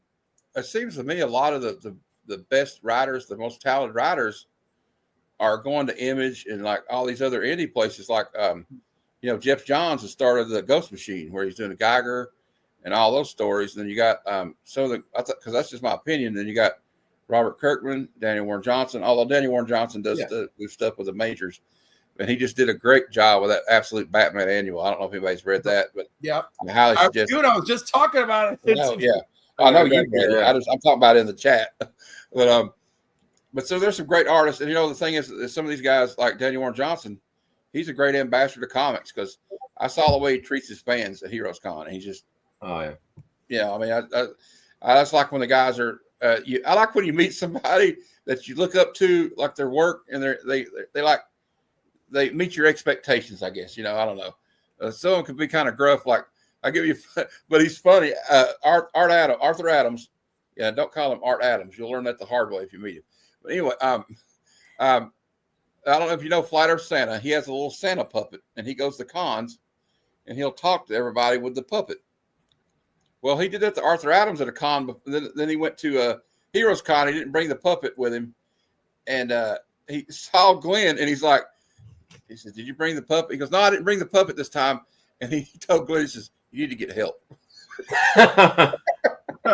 Art Adams is a rough guy sometimes. Yeah. I've heard that about Jim Starlin, although I've never met him. Jim Starlin's a sweetheart. Oh yeah, he's a sweetheart to you. You gotta watch out with that man. You gotta be careful. Really? I've only had wonderful experiences with Mr. Starlin. You haven't had him write his name all over Thanos' face when you're trying to get a signature. Oh. Well, I have one. Well, he was a nice guy. The only thing I didn't like, he signed. Here's the thing with ink. I think a lot of people know this. There's certain pens that he won't, like, if you hand him a pen, he won't use it. He has to use a certain type of marker because he has an allergy or something. Oh. So I gave him a Captain Marvel with Thanos, like a really cool cover I wanted him to sign. And I had a silver pen because it's a black cover. He's like, "Oh, I don't use that." And he signed his name in black on the black cover. I'm like, "Thank you, sir." Like, I'm not going to yell at him, but I was like, "That sucks." You can't see that it's there. He's very particular. But yeah. Oh, Okay, I had it wrong. I had it wrong. Here, this is what he said. Here, you read what he said. It wasn't Art Adams. I thought it was Art Adams that said it. It was Sam De La Rosa. I'm sorry. Here we are, throwing Art Adams under the bus. Jeez. If you brought the he was a sweetheart at Heroes. Yeah, he was a nice guy, though. I mean, and like, I just kind of felt like his line was like kind of like criminally like small. Who? Only because you and I Arthur Adams? literally went from that C3 booth and jumped in front of him, Matthew. Oh, okay. Well, he was still a great. You know who's a real sweet guy though? I met there was Klaus Janson. Oh, Yeah. he's a sweetheart. Sweetest, one of the sweetest people. Criminally underappreciated Klaus Janson. Absolutely. Yep. And I was like, to use a wrestling term, I was marking out for him because if you're in the know like we are, like you grew up and you realize who he inked and what he did, like Punisher #1, some of the stuff he did on his own, like it's just like this guy's part of our childhood. I mean, oh, did I just hit 600? I was close. I was getting close. Okay. You're at 600. All right. I'll have to do a giveaway soon. I can't do it right now because I can't afford the shipping thing because of I shipped a lot of stuff out for some giveaways and stuff we did and some stuff I donated to Comics Cure Cancer, but I got that out. But I will get the other stuff out. I got a giveaway I got to send Christina that's been like 2 months in the making. So sorry, Christina. But I had like a Slayer action figure. I didn't think she really wanted it. So I said, I'll show you some Funko Pops. But then I lost the Funko Pops in the move. But anyway, never mind. She's a sweetheart. She'll understand. We were talking about somebody that said something about R. Crumb. And sorry, Glenn, I got the story wrong, dude. I'm sorry about that. With a new Tales of Paranoia I'm buying tomorrow. First new comic I'm buying in years. R. Crumb still making. That's cool. And then the library said Klaus Janson is a saint and a genius. Okay, I can agree with that, I guess. There's somebody else I was going to talk about, but I can't remember. Oh, never mind. I don't know. But I don't know, guys. I don't know how much longer we want to go. I don't want to keep y'all all night, but we'll keep going for a little bit. And then I know it's getting kind of late here on the East Coast. I don't know, but I don't sleep. All I can say here lately, I haven't been sleeping. And I can thank Ozzyverse for this because ever since I did their Halloween show, which is like they're 12 hours ahead of us, I've been on Australian time. So the other morning, I had to be up at 3:30 in the morning for the Australians, and then I went right back to sleep. Oh, really? Yeah, So we played Who Wants to Be a Millionaire, and I was a savage. I was a savage at that game. We were done in 48 minutes. And I'm like, oh, that was good. Also, I can't remember what I was going to say now. Aussie time is tough. Oh, I know what I was going to say. No Sleep November has been going very successfully for me, is all I'm going to say. But like I seem to like, I don't know, when you get older, it seems like you sleep in you see I can't even talk now. You sleep in shifts. Like you'll get to sleep for about 3 hours, you'll wake up. Well, that's my experience. I don't know. Maybe I need to like change some stuff. Yes. I just don't sleep very often. I don't sleep very much, and I wake up a lot, so I don't sleep. Okay. Well, I guess it's a curse of getting older. I used to sleep like a rock, like a nuclear bomb couldn't have woke me up when I was a teenager. You know. Oh, that's a gift. I've never been like that. I did hear though, until like all through like all of human history, up until like the 1900s, 20th century, like people slept in shifts. Like that was a common thing. You'd sleep for like 3 hours, wake up. People would do something in the middle of the night, pray to candlelight or something, and go back to bed. Like that was a normal thing. Until people realized you should probably just stay asleep the whole time. It's better for you. But yeah, so maybe you're reverting back a couple hundred years. That's all. Yeah, we talked about X-Men at length. You knew that was going to happen. You get us three together. We're all three big X-Men fans. I knew it was going to get into that. But I forgot what I was going to say earlier. We were talking about John Byrne. That's kind of one of the first times me and Cliff bonded was because one of our favorite series as a kid was The Man of Steel, John Byrne. And so actually it was on the show. When you were on the show last year, I mentioned that. And he said, oh my God, it's John Byrne, Man of Steel. But like, I don't know. John Byrne's one of them guys. He's just like one of the greats, obviously. I got something. Hold on a second. If I can find it quick. All right. Thought I had it right here. That's okay. Say Don't hurt yourself.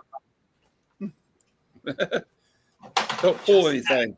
Don't pull anything. We're not getting any younger, Mike. No, I already have a messed up back. I know. I just had it. Oh, wait. Ooh. Got it. It's right on top. I'm an idiot. Hey, look at this. This is a gift from my friends, actually, Magic Geeks, Larry and Josh, for my 20,000 subscribers. So, signed by Mr. John Byrne. I got a little COA and everything. Look at that. So, oh, that's awesome.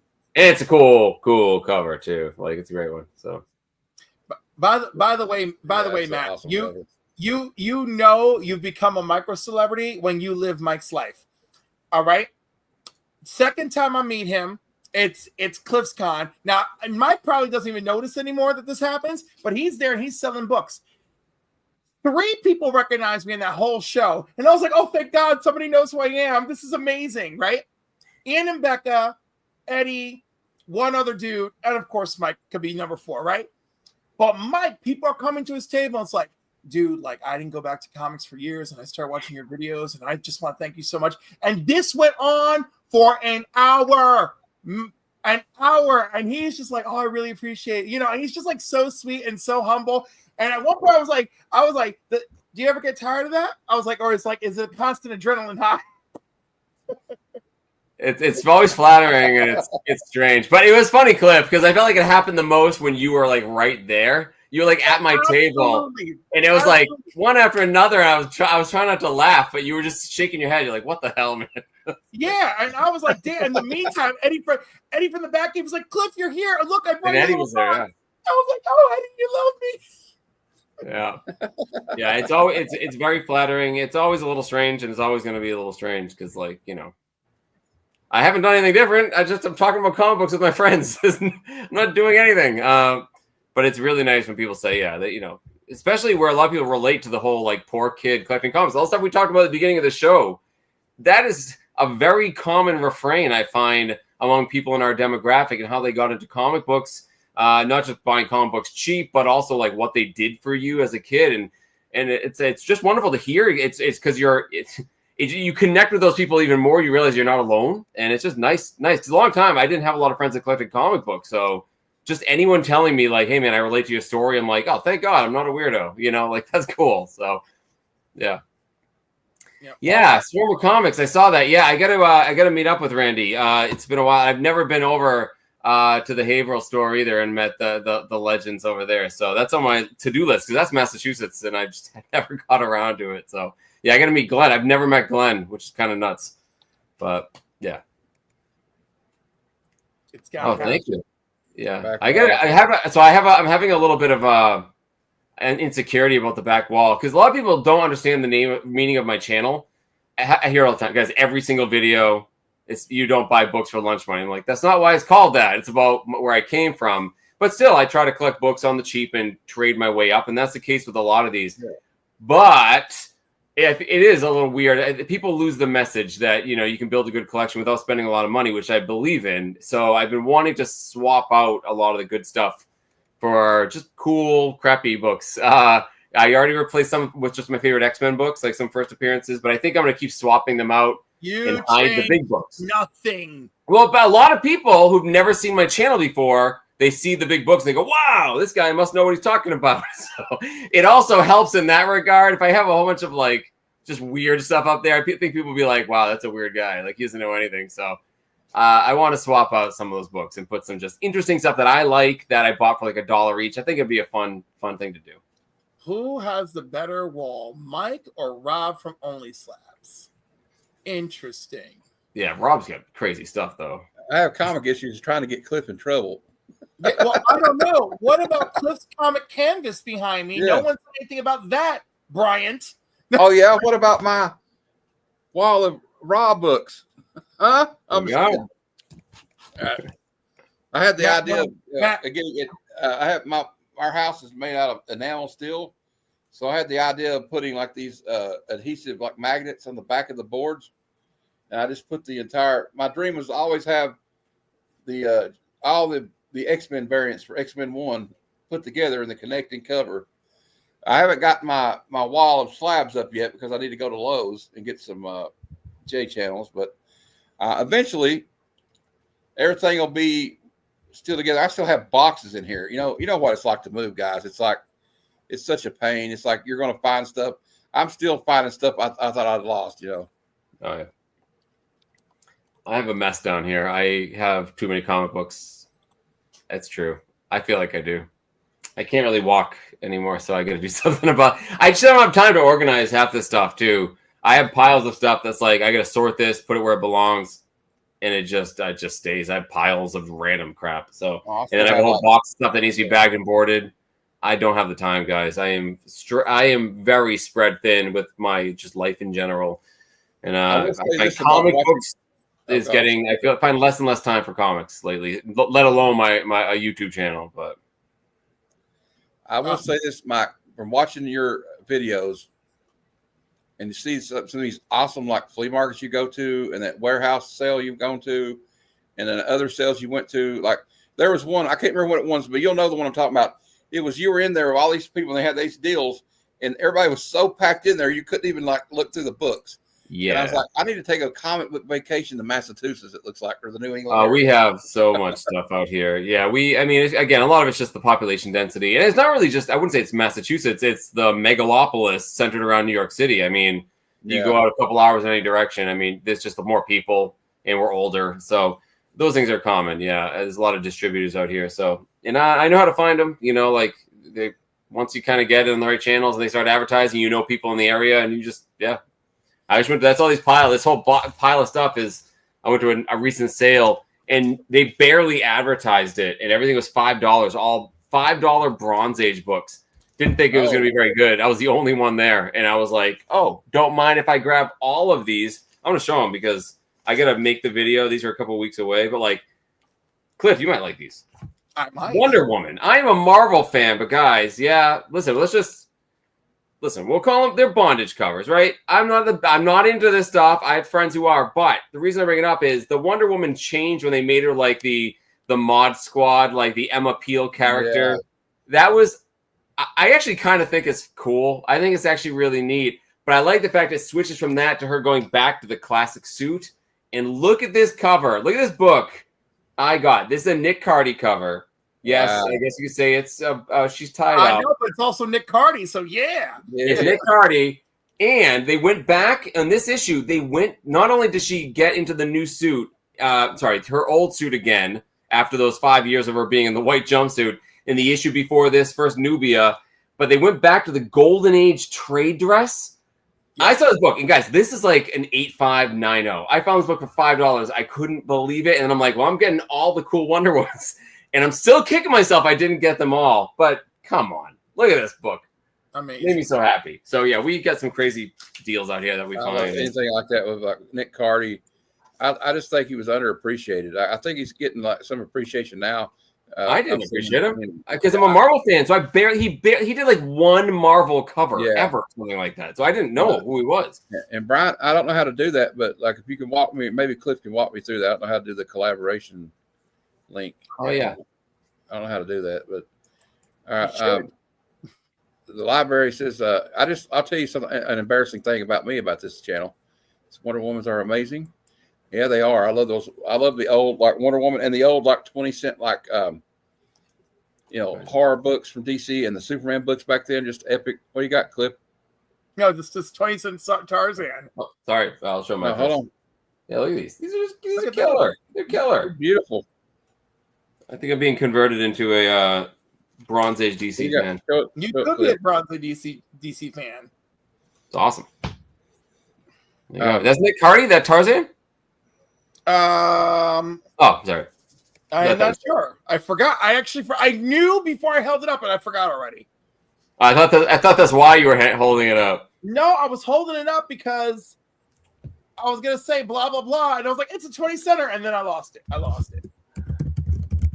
And then I also found out Nick Cardy. I didn't know this. He does so many horror covers, like the House of Mystery and stuff, which I also didn't know.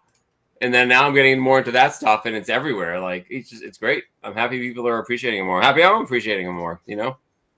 And actually, you're responsible for getting me into collecting Dave Stevens. 'Cause I remember, Yeah, that's a whole other rabbit hole. Number one, and like, I just there's a guy that like that. Oh, this cover, it's Joe Kubert. Yeah, Oh, wow. Joe Kubert. There's another guy I love, Joe Kubert. He's got such a great body of work, especially with, like Sergeant Rock and Our Look at Army that of lion, War, man. and Unknown Soldier. That and lion is Hawkman. so dope. Look at that thing. That's a great cover. So good. I was like, I know I I know, got it's this for a amazing. reason. It He came was back great to me. at I'm drawing like, animals. Oh my gosh. By the I got a joke. I got some. I did some. I posted a couple of Sergeant Rock this morning in honor of Veterans Day. Oh, nice. Yeah, the library pointed out. Yeah, that's probably Joe Kubert on the Tarzan. Yep, definitely.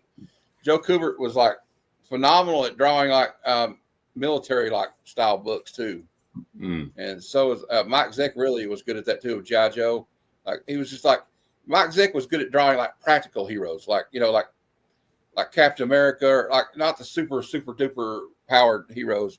And he's also good at like, drawing machines and weapons. I don't know. It's just if you ever look at like that cover, the Captain America. I can't remember what issue it is where he's firing the two Uzis. Just look at the Uzis. They look like it looks exactly like a Uzi. Some people just don't. I know it sounds stupid, but some people don't know how to draw an Uzi. Okay, No. seen it. Okay. But Cliff, I was just gonna before I mention forget. about- Oh, sorry, Matt. I didn't mean to cut you off. go ahead.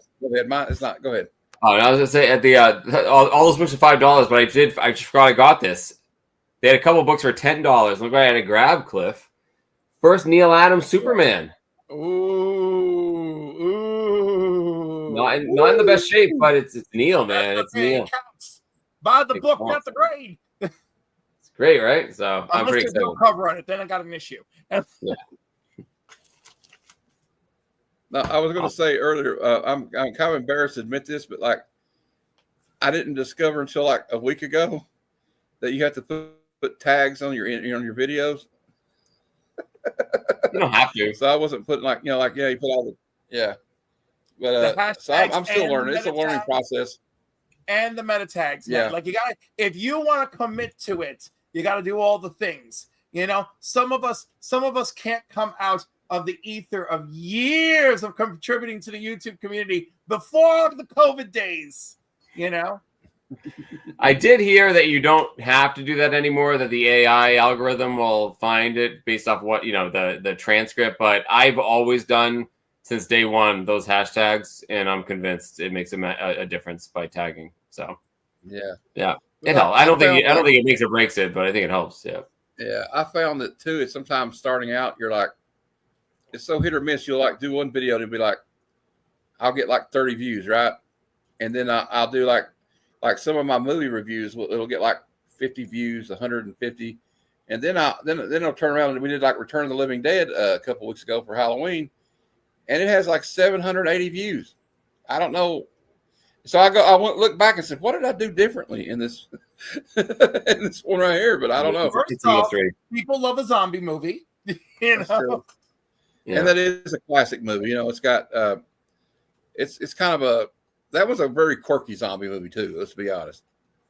Yeah, Google Gemini helps a lot. Sometimes if I can't catch up on everybody's videos, I hate to admit it, but I'll push that little thing and it explains the video to me, and then I'll go back and watch it later. But I get the gist of it. I hate to admit that I do that, but I have so many shows now, though, guys. We started out. I had 2 shows. Like when we do this show right here last year. Now I do a show every day of the week except Saturday, and then I'm on everybody else's show. But I think it's like for me, where I'm disabled. Obviously, you guys know I have to have a wheelchair to get around long distances, but or I have muscular dystrophy, and I've explained that. Everybody knows that, but so this is a great like outlet, even for anybody, even if you're not disabled, because I don't know about you guys, but like when I would talk about comics with people I'm friends with in day-to-day life, or like one of my cousins, or even my mom, and be like, hey, check this book out. This is the first appearance of such and such, but actually their first cameo, and it looks like an alien crawled out of your ear. They look at you like an alien just crawled out of your ear and sit on your shoulder. So, you know, so thank God I quit boring them with that, so I can bore you guys with it. So isn't it better? Isn't it just better that way? It is. Yes. Yeah, I have like family members come down and they'll ask like in the room, like, "Oh wow, these are cool," and they're like, "Are they worth money?" I'm like, "Yes," and then you explain why, and it's like I always explain it's kind of like a rookie card, like and like with a baseball card, like, "Oh, I get that," like that they understand. You have to like change the terms for them to understand it, but there's no point in talking about it. There's no point. It's like you know my what? mom does Not, that. I'll just say Go ahead. I have controversial thoughts. I'm trying to bite my tongue.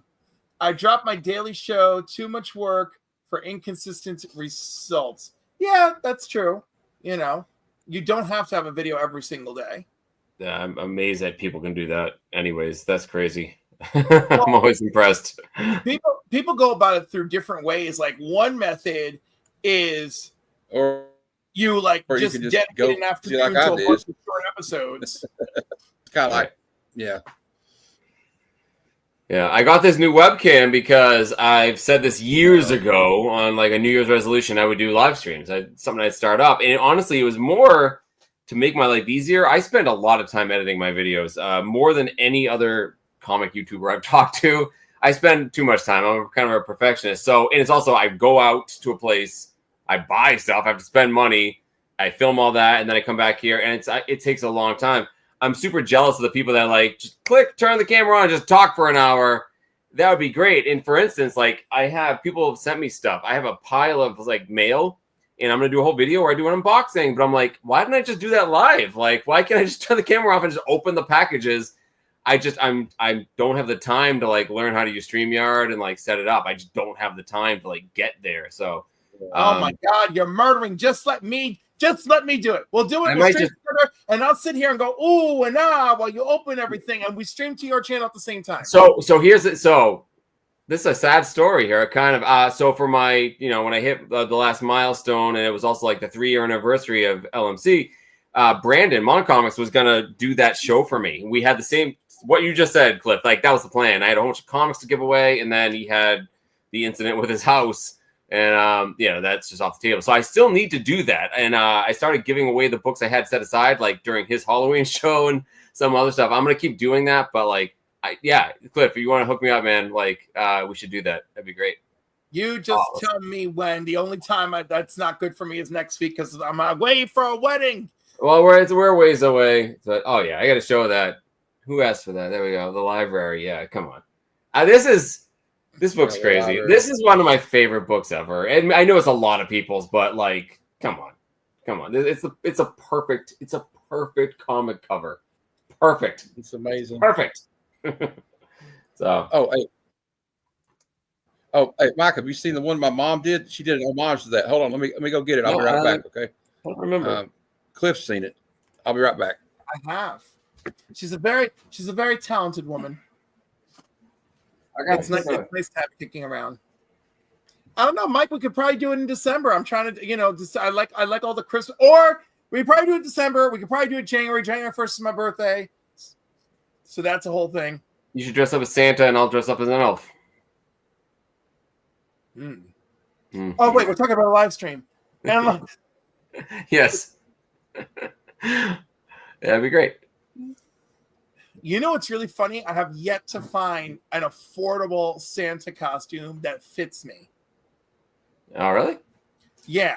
Affordable. So, yeah, it's worth getting the nicer ones because, I spent a little money on an elf costume for a thing I did, and immediately, the green on it, just rubs off on a white shirt underneath. You got to get better stuff because otherwise, it's just just gonna bleed. If you just get cheap Amazon stuff, so splurge. Get yourself a nice fur trimmed Santa suit. Come on.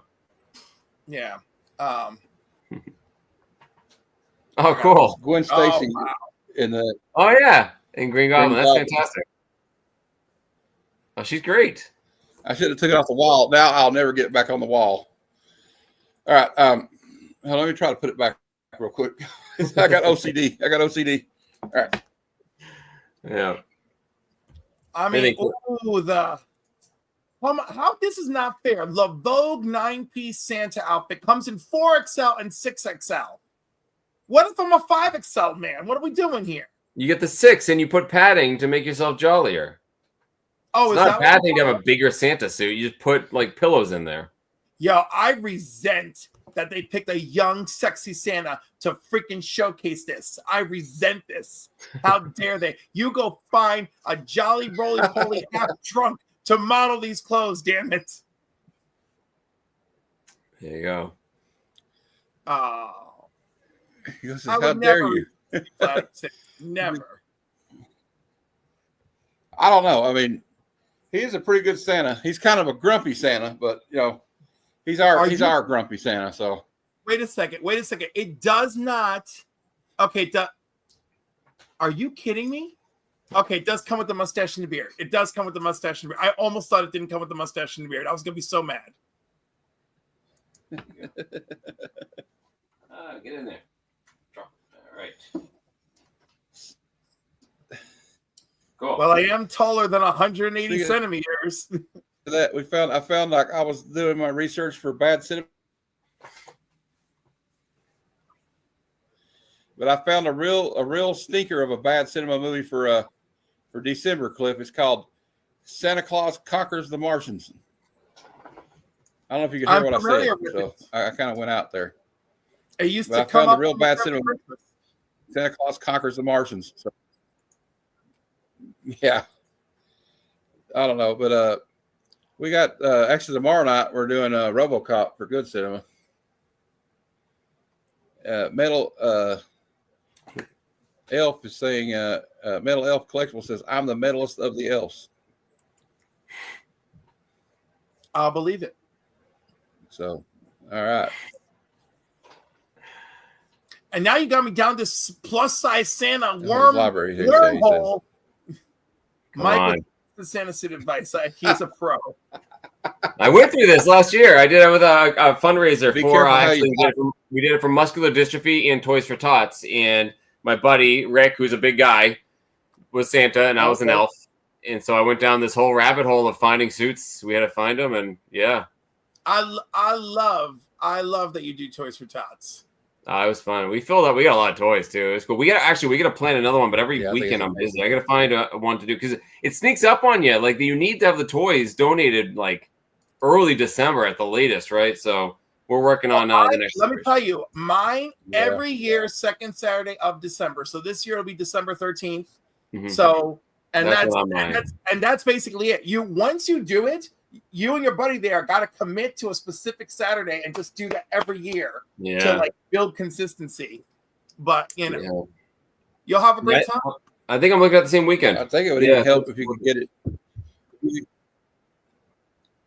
I think it would help too. Maybe if they could donate, probably even earlier than that, like maybe right after Thanksgiving, if you get people to start reading it, because Yeah. I guess the earlier the better, right? No, so here's the thing. At my LCS, I don't know what Mike and his LCS have partnered up, but my LCS, we get the boxes at the beginning of November, end of October, right? So people can start donating then. but we host the event where we Right. have raffle prices, silent auction. We have guest artists or whatever show up.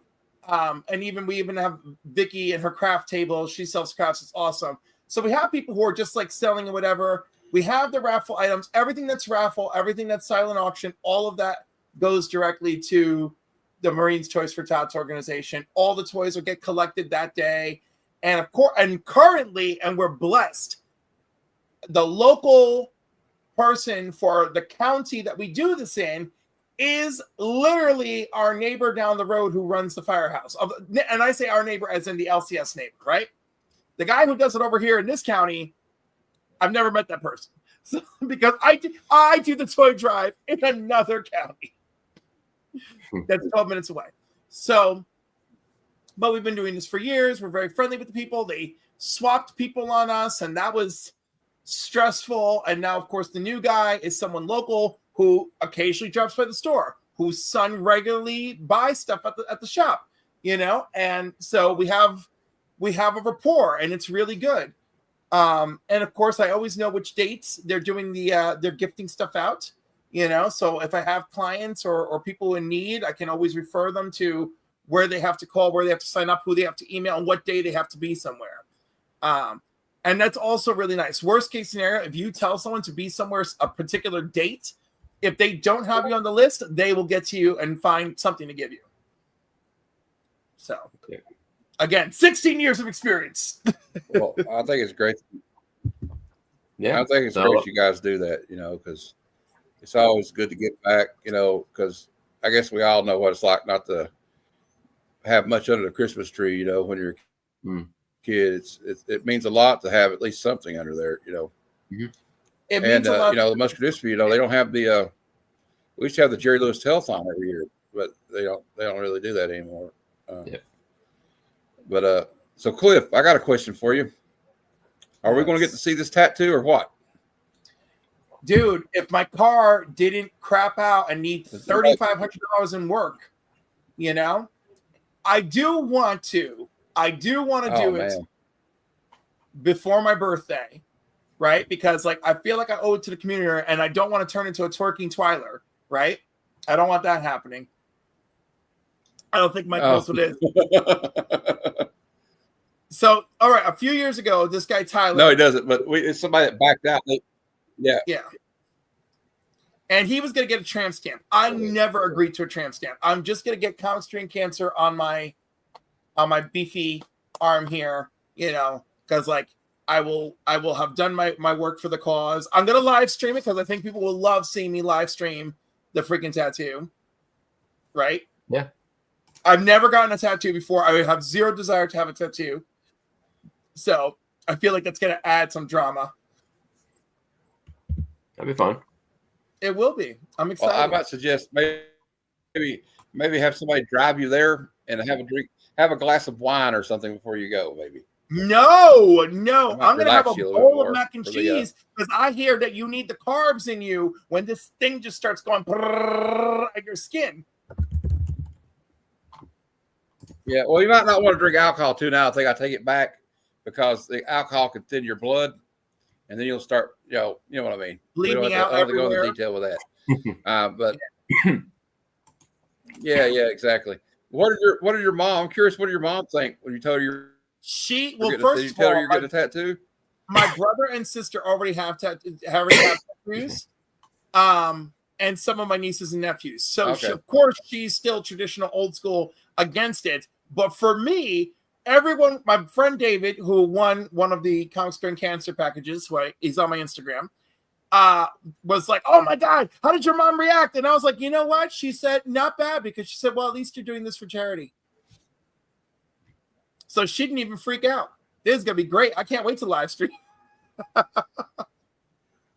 You know? And then all my tattoo friends are like, oh my God, you're gonna love it. You can't wait to get your next one. And I was like, you don't know me. You know, I don't think Mike has a tattoo. Well, I got one, but it was like smallest and furry. 90s as hell. It was a tribal tattoo. Au natural, man. Let me. You know what it is? I changed my That's the mind best too way to much. I don't like permanence. So be outraged it's, for at me, it. it's like I like the flexibility of not committing to something, I guess. But Mike, have you done Nightcrawler? Because like I feel like you could really do a Nightcrawler. Yeah, A tattoo or like No, I mean be Nightcrawler. no. I haven't got the right like a cosplay. shade of blue to put on me. And I'm always worried that whatever blue I put on me ain't gonna come off when it comes time to be on camera for work the next day. So no, I haven't. Oh. That's what I'm worried. There's a story real quick. When I was really little, I was like 4. My parents dressed me up. We used to have a summer, it was like a summer costume thing with my whole family. We used to rent out cabins in Maine. Doesn't matter.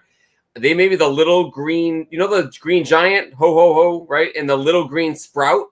I was the little green sprout, and I had the pajamas of the little green sprout, and my parents were teenagers. So my mom came up with this brilliant idea. How do we make Mike green? She took Noxzema,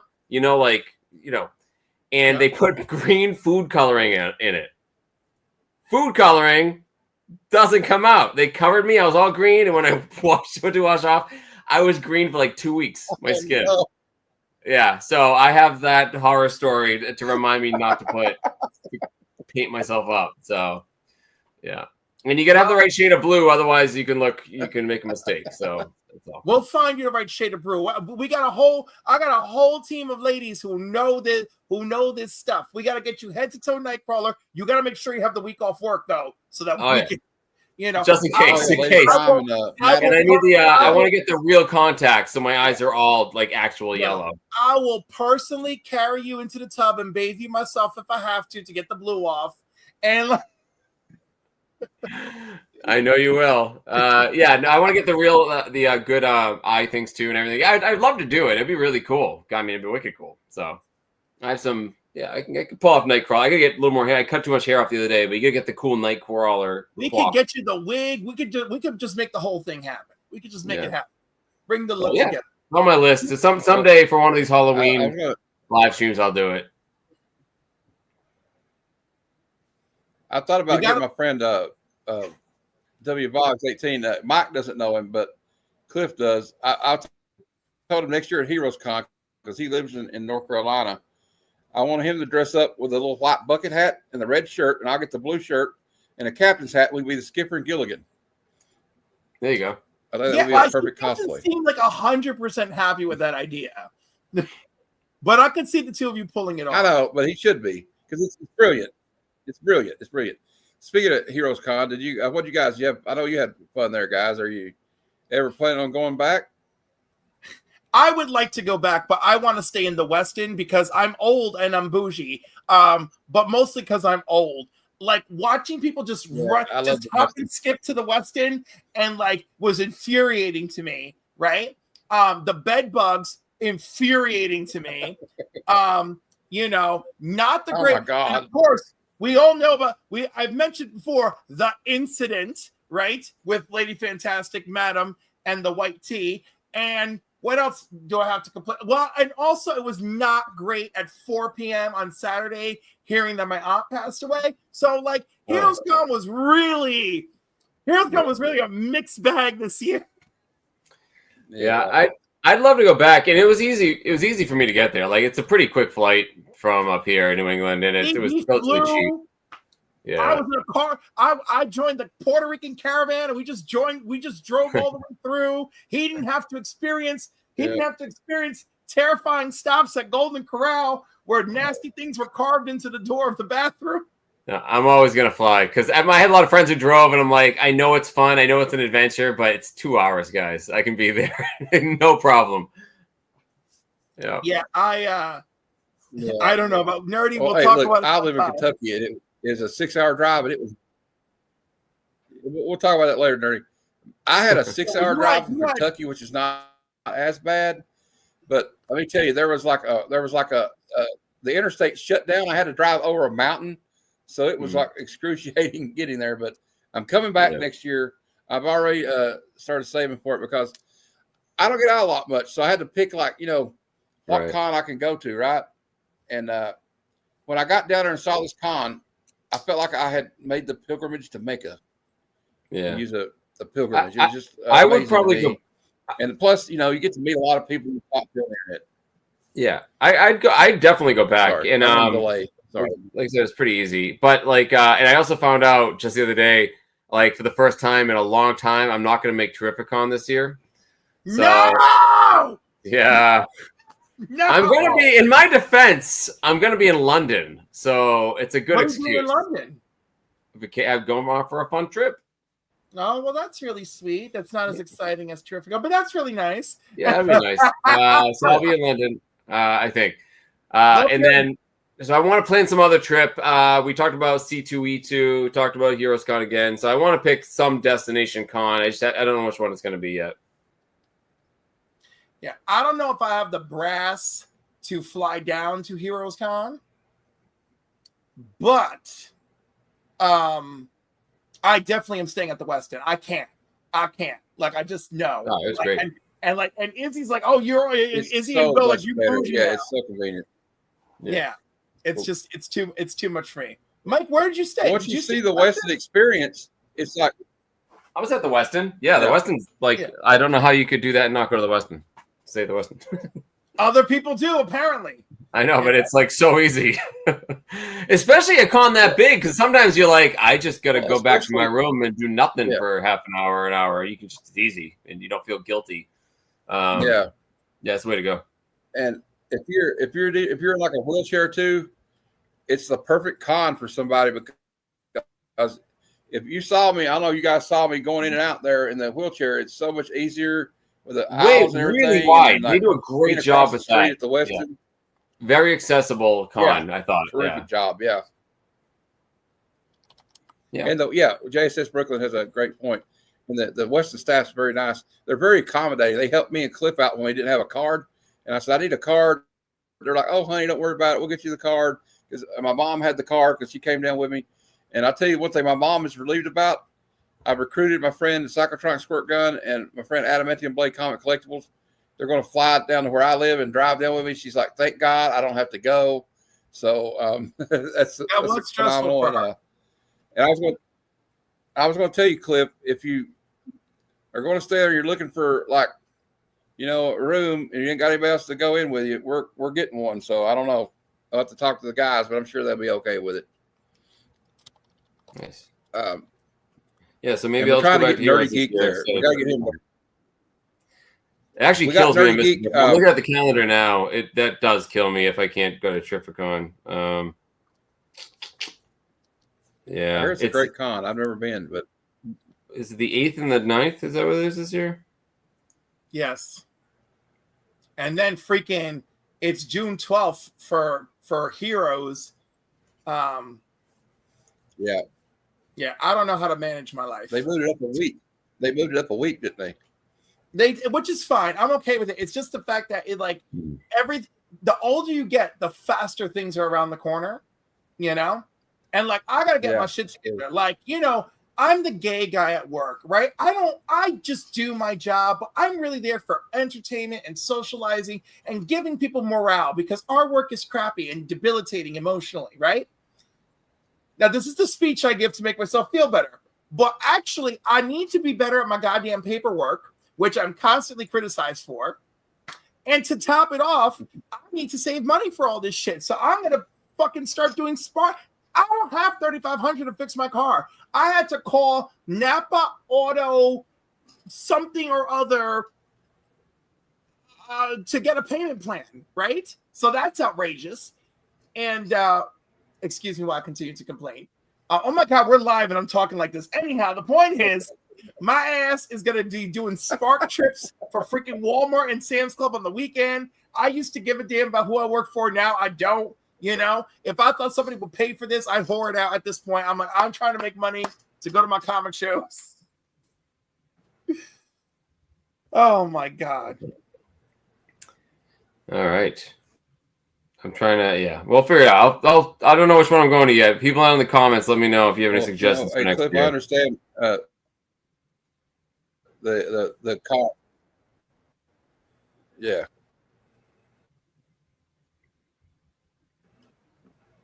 Do we lose Matt? Oh, and I'm a cart person now, you know? You know, I got one of those wagons at Terrificon, so now I'm a wagon person. I'm a wagoneer. I'm just gonna be that guy who has wagon stuff in the wagon, like, whoa, look at me.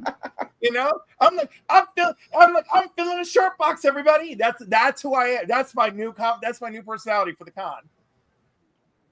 Nice. All right. Yeah, Baltimore was on my list too. I know it's the other big East Coast one. Just had too much going on a few weeks ago when it happened to make it, but on the list. I know I'm also trying to see if I can make I actually had tickets for New York Comic Con and a ride and everything, and last second decided not to go. Just didn't have it in me. It was a busy weekend, and then saying the New York Comic Con coming up, NYCC's coming up right in a few weeks. Trying to figure out if I can make it. Big Apple's coming. Big Apple. Yeah, I meant Big Apple. Big Apple's coming up in a few weeks, so we'll see. I don't know. Like I said, guys, my life is insane. So, well, we're all in the same club. Do you know how many months I've spent fighting Yellow Jackets? Yeah. Cliff's had a hell of a time with those Yellow Jackets. He's been at war with the Yellow Jackets. But I'm in the same boat, Cliff, like the money thing. You know, I'm on a limited budget, so I have to start saving right now, you know, like next month. So I got to I'm seriously got to think about saving starting next month for to go, because mainly because of the hotel. Exactly. That hotel ain't playing no games. That's like $1,600, you know, and you're cramming people into your room, Matt. I don't cram nobody into my room. I bring exclusive guests only, Michael. So we'll make the list, though. I guess we'll make the list. Yeah, but Cliff kind of no, Matt, jumped on me while I was there. No, I've learned I will never trust Lady F. All right, and what I learned from the Lady F Madam situation is room alone and keep everyone out, unless of course you're a special invited guest, Michael. And so that's what I learned, Matthew. That's what I learned. Well, you're invited to my room anytime, Cliff, to hang out. Of course, okay? I feel safe there.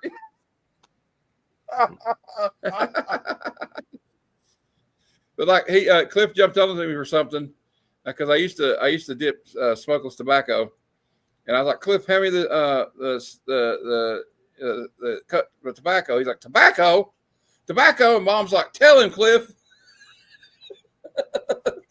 But I quit thanks to Cliff. Actually, was one of the reasons I quit. I'm doing the Zen thing now. I'm so glad. Listen, I told him, I was like, there's no way in hell we're going upstairs and I'm letting you chew tobacco. I was like, you got me all wrong. I was like, I'm just like your mama, except I can beat your ass. Now get this wheelchair out of here. And we went right upstairs. And Mom's like, yeah. No, your mom, the glow on her face. She loved it. That was great. And but like Cliff's like, you know, when Cliff talks, you listen. That's all I'm just gonna say. It's like remember the old commercial for E.F. Hutton? When they talks, you listen. So see, I'm dating myself even more that I remember stuff like that. But you know, so what? We're all getting older. I'll be 50 next September. But I still feel like I'm a teenager sometimes, you know, my mentality. But, you know, I mean, you know, that's the kind of the beauty of collecting comics, you know. We try to, go back to the nostalgia and, I don't know, stay young at heart. Maybe if you stay young at heart, you don't get old, right? I don't know. That's the way I feel about it. But, guys, young at heart I know I've kept you. We probably went, longer than y'all expected to go. I really appreciate you coming on this show, and we'll talk a little bit backstage before everybody goes away. But I just want to thank you guys truly for being my first two guests, and then coming back and bringing it full circle. So this is amazing. Maybe if you're available next year, we'll do it again. I don't know. We'll see what happens. But I really appreciate it, because I know, you know, everybody's time is very valuable. I know, and I know, Mike, you said you were a little bit under the weather, but I really appreciate you coming on tonight. And same for you, Cliff. Cliff's a great friend of mine now. I didn't know him that well when we first started last year doing this, when I had him on the show, but we become fast friends, and then we kind of solidified that at Heroes Con, in my opinion. So, and you're both great guys, and you do a lot of great work with the charity, the Toys for Tots thing. So, before we go, I'll let you guys tell us if you got any upcoming videos or plans for your channels? And I'll start with you, Mike. Yeah, the usual. I put stuff out on Mondays until I wake up too tired to do a video. But yeah, video every Monday. Check it out.